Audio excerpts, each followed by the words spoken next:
Rhinoplasty fail हो गई, दोबारा राइनोप्लास्टी कब कराना चाहिए, रिवीजन राइनोप्लास्टी कब कराना चाहिए। यस दोस्तों, मैं doctor Sunil Tanwar, consultant ENT and rhinoplasty surgeon. आज बात करेंगे रिवीजन राइनोप्लास्टी कब करानी चाहिए, क्योंकि दोस्तों बहुत बार जो है वो हम जल्दीबाजी में रिवीजन राइनोप्लास्टी करा लेते हैं और जो हमारे पहले जो रिजल्ट हैं उसके बाद भी जो है पहले रिजल्ट जो हैं उससे भी अच्छे रिजल्ट दोबारा नहीं आ पाते। तो आज वीडियो में दोस्तों हम बात करेंगे नॉर्मल जो है हीलिंग क्या होती है, क्या जो है वो टेम्परेरी जो चीजें होती हैं, क्या परमानेंट चीजें होती हैं, और दोबारा अर्ली अगर हमने राइनोप्लास्टी करा ली तो उससे क्या रिस्क होते हैं। दोस्तों सबसे पहले तो हम जानते हैं कि नॉर्मल हीलिंग क्या होती है। दोस्तों जैसा नोज सर्जरी होती है, नोज सर्जरी राइनोप्लास्टी के बाद के अंदर नोज की जो एक हीलिंग होती है उसमें यूजुअली जो है वो करीब जो है 2-3 हफ्ते लगते हैं। तो कुछ चीजें जो हैं जो टेम्परेरी होती हैं, जैसे नोज पे इडिमा स्वेलिंग, नोज पे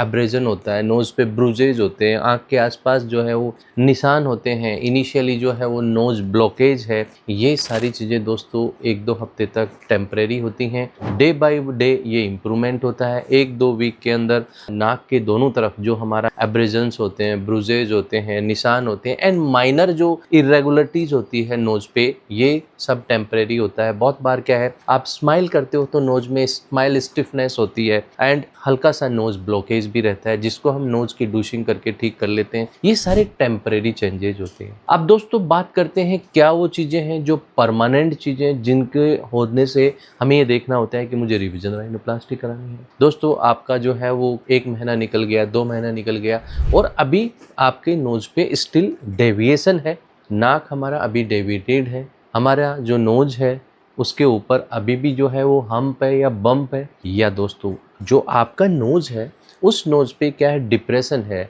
कोलैप्स है अभी भी, और इन सब के बावजूद हमारा नोज जो है अभी भी हम ब्रीदिंग नहीं कर पा रहे। गॉड ने दोस्तों हमारा नोज बनाया जस्ट टू प्रोवाइड ब्रीदिंग।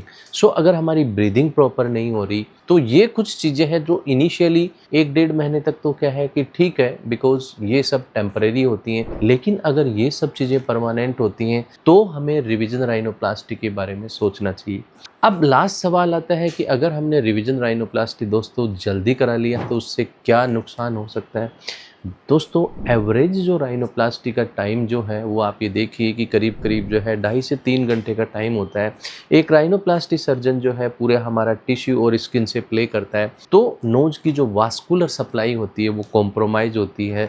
दोबारा जो है वो ब्लड सप्लाई सर्कुलेशन आने में भी टाइम लगता है। तो हमारे को टिश्यू को हीलिंग के लिए एक टाइम देना चाहिए। आइडियली जो एक प्रोटोकॉल कहता है कि हमें 1 साल के बाद दोबारा राइनोप्लास्टी करानी चाहिए, जब तक हमारा जो भी जैसा उसका नोज का शेप है वो हमारा आके हमें पता लग जाएगा।